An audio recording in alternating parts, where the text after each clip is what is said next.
Le 20 décembre, on croyait cette date si loin. Eh bien, nous y voilà. Rodrigue Aïgo. Non, mais écoutez, surtout que c'est ce qui a été véritablement lu sur la feuille de route de la CEDEAO que j'ai vu, au moins sur quelques pages, la date du 20. Je ne sais pas avec quelle police ils ont écrit ça, ni la taille de la police, mais je comprends que c'est ça qui a été véritablement lu et les gens s'en tiennent à ça. Dans la feuille de route, il y a quand même quelque chose qu'il faut relever. Toutes les mesures, enfin les recommandations, sauf l'élection, avaient une date. Les autres n'avaient pas de date. Non, c'est ce que je dis. Je n'en dis qu'on ne vient pas. N'avait pas de date. Mais je fais partie de ceux qui, dans leur analyse, disent que normalement, ces élections devraient servir de baromètre pour justifier, n'est-ce pas, ou démontrer la réussite de l'ordonnance prescrite par la CEDEAO. Ça devrait être ça. On fait les réformes et tout, les gens vont aux élections. Mais c'est là que, lorsque quelqu'un viendra dire on m'a triché, on aura tous les arguments pour dire non. Nous avons préparé ensemble, on a été au marché ensemble, on a fait ci ensemble, et voilà les résultats. Maintenant, aujourd'hui, ces élections viennent régler quoi? C'est en cela que je dis que c'est la seule date qui a été lue. Et l'autre date, vous étiez là, ça a créé des problèmes. Hein? Il y a la date du 30 novembre. Ça aussi, ça avait créé des problèmes. Le 20 décembre, oui, le 20 décembre est là. Dieu seul sait la couleur que cette journée aura. D'accord. Mais Basile, on y est. Le 20 décembre aura une bonne couleur, puisque le ministre de la Sécurité vient de nous rassurer la population que toutes les mesures sont prises pour que les gens aillent voter de façon très pacifique et autres. Et en ajoutant que lorsque il y a une partie de la population, une partie des partis politiques qui refusent d'aller, c'est son droit le plus absolu de boycotter. Mais on ne peut pas empêcher les autres de réagir, d'accomplir leur devoir civique. Je crois que le message est tout à fait clair.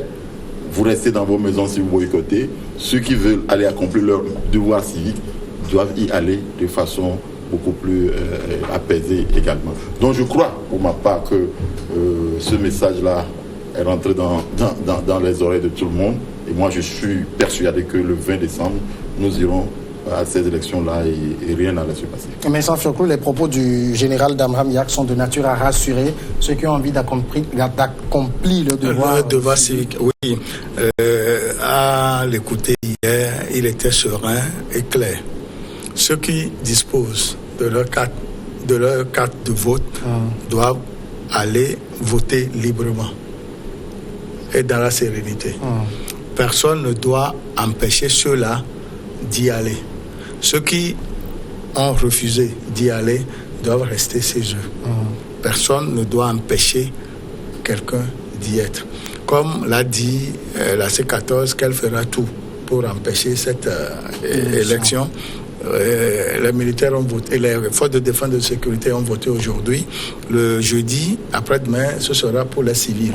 Bon, on va voir comment cette coalition va pouvoir empêcher cette élection, tout en sachant que l'article 129 de la Constitution est une épée de Damoclès sur la tête. Parce que l'article 129 du Code électoral est une épée de Damoclès sur la tête parce qu'il est formellement interdit de s'opposer à ce processus. Donc moi je pense que tout ira bien. Il n'y aura pas de crise. On ne peut plus parler de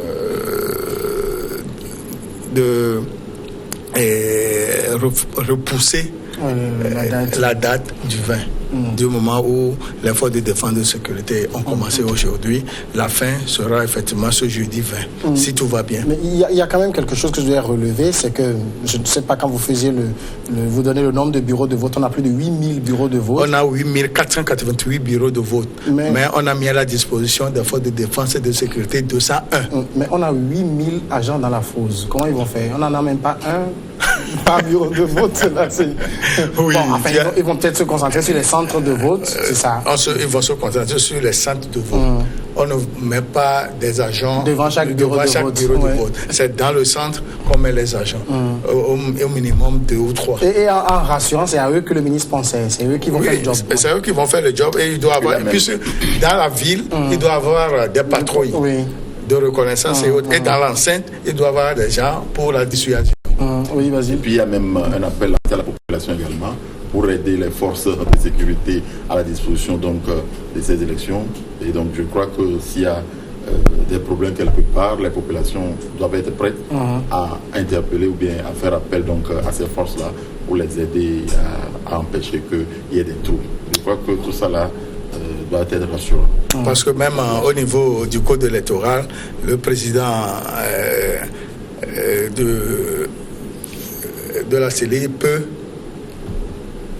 faire intervenir les forces de l'ordre en cas de trouble.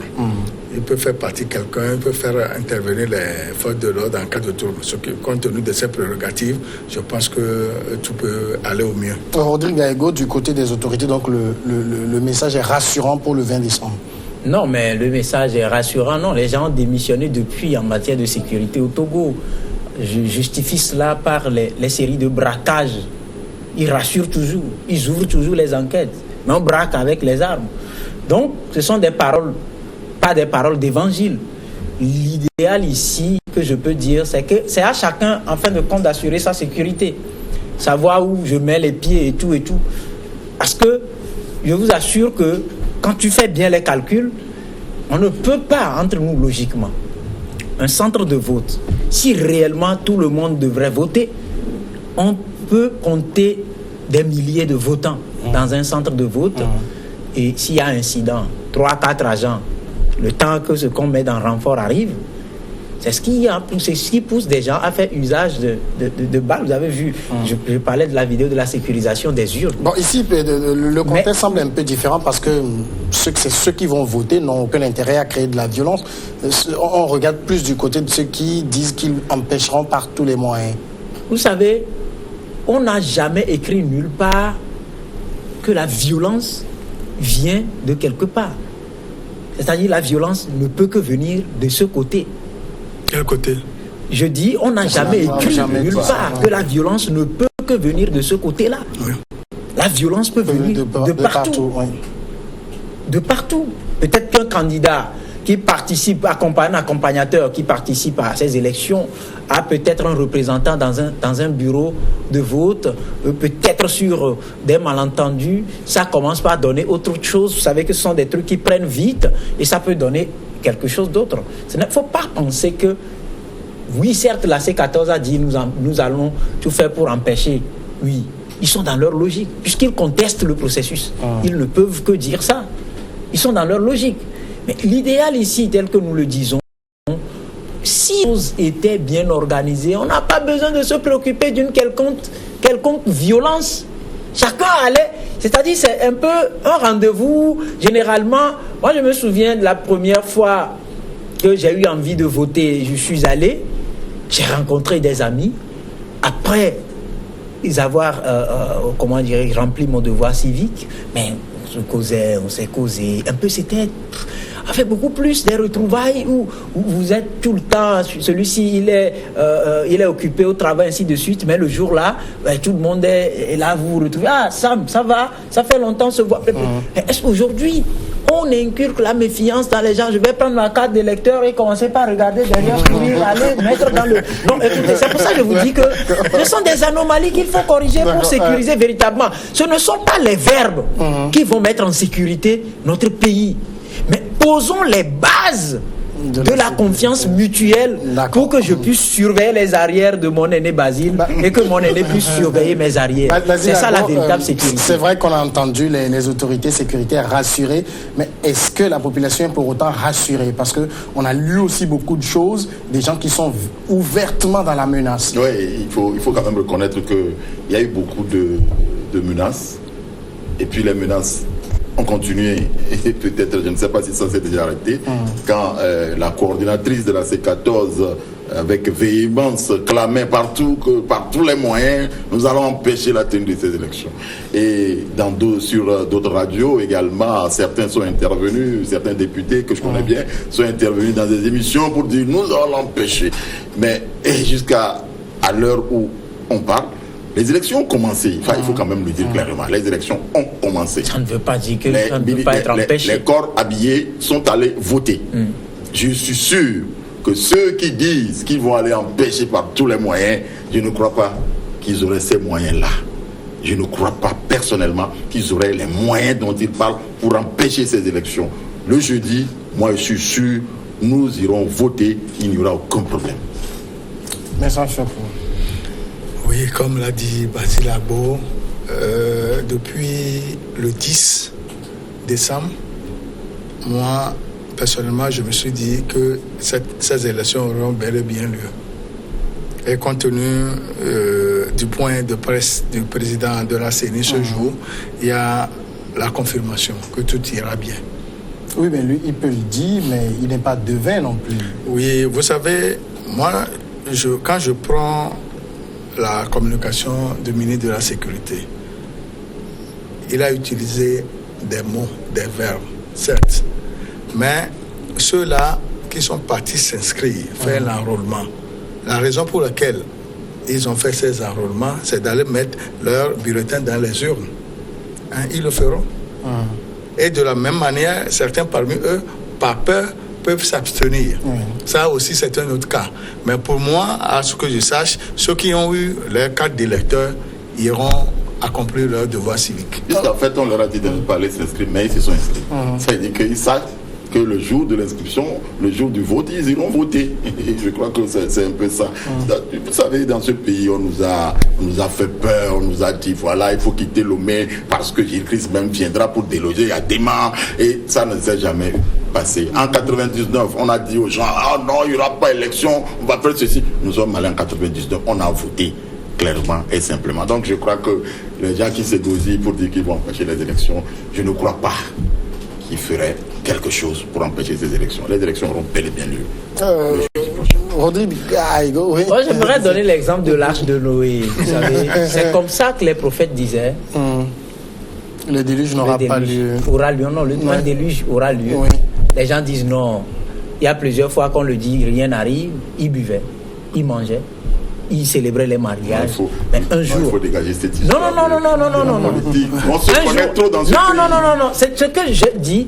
Il peut, vous savez, pour qu'une situation dégénère, il faut juste quelque chose. J'ai donné l'exemple tout à l'heure. Mais qui a intérêt à ce que ça dégénère? Qui a intérêt? Tu sais, des fois, des choses arrivent d'elles-mêmes. Mais aussi est-il que ce soit les religieux ou les autres qui parlent de risques. Et je rappelle que les évêques du Togo ont parlé de risques depuis plusieurs mois, avant que cette date-là ne soit inscrite sur la feuille de route par la CEDEAO.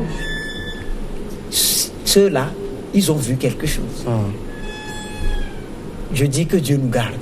Mais l'important, tel que je l'ai dit, chacun doit pouvoir surveiller ses arrières.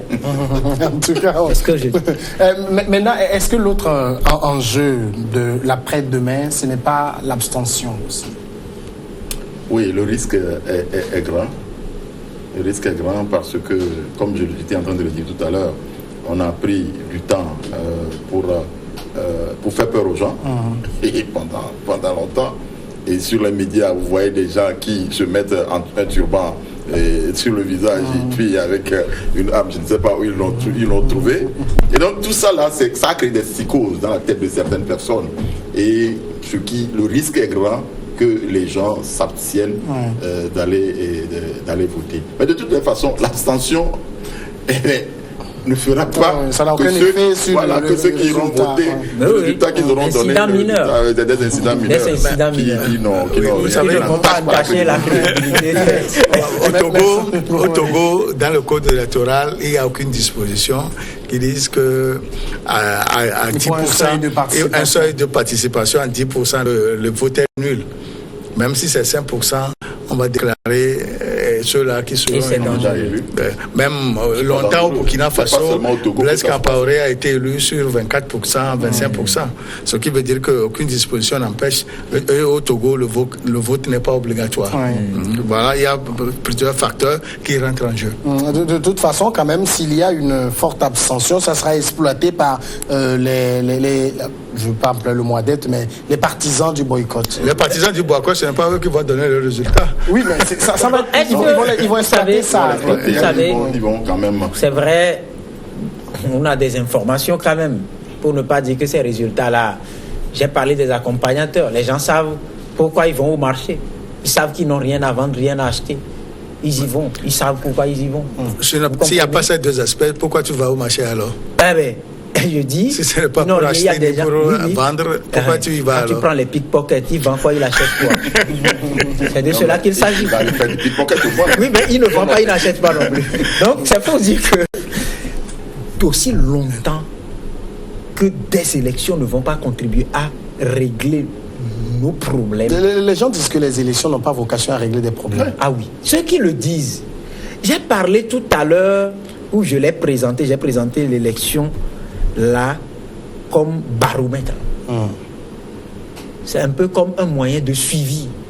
Et tous les candidats le savent. Si vous êtes élu, c'est que votre programme a été accepté par ceux qui vous ont élus. Donc, quand les gens disent que ça ne contribue pas à régler des problèmes, ils trompent les gens. Les élections, ça aide à régler. Celui-ci vous dit... Non, j'ai parlé d'élections. Je n'ai pas seul... J'ai parlé d'élections en général. Oui. Mais là, quand on vient prendre l'élection législative, j'ai parlé tout à l'heure de la plupart des candidats qui sont allés tromper les gens. On va vous construire des écoles, on va construire des marchés. Oui. Oui, on a discuté. Le vote au Togo, c'est aussi quoi? Les gens votent parce que Samuel, non, c'est mon cousin. Ouais. Pas besoin de... Oui, mais ça n'existe pas qu'au Togo. Hein. Moi, je me rappelle, je suivais des reportages sur les chaînes internationales où on interroge des gens qui disent « Ah oui, ben écoutez, il est de notre région, c'est notre fils. Voilà. Et on était en Europe, on n'est pas en Afrique. Oui, oui. Donc, mais la différence, c'est que... Sociologiquement, ça paraît être ça. Hein. Oui, mais c'est beaucoup plus une règle en Afrique qu'en Europe. Est-ce que c'est mauvais si on soutient les frères? Non, je ne dis pas que c'est mauvais. Mais retenez que on soutient ce qui est bon, ce qui est soutenable. Selon toi? Bon. C'est ta vision, Mon grand frère, les législatives, pour les élections législatives, c'est l'individu qui compte plus que le parti. Or, pour les présidentielles, c'est ce que dit le sommet, construit comme consigne. Oui, mais prenez ces législatives. Oui. Il y a des gens qui battent campagne que les gens ne connaissent pas dans les zones où on les a mis. Il y a certains partis qui ont pris ceux-là qui peuvent leur ramener le siège. Et ramener quel siège? Le siège des députés à l'Assemblée nationale. Donc pour ça, moi je ne vois pas là où il y a le problème. Basile, de toute façon, on votera le 20 et puis après, ça fera 5 ans pour des partis qui ont boycotté sans voix, c'est ça? Oui, quand vous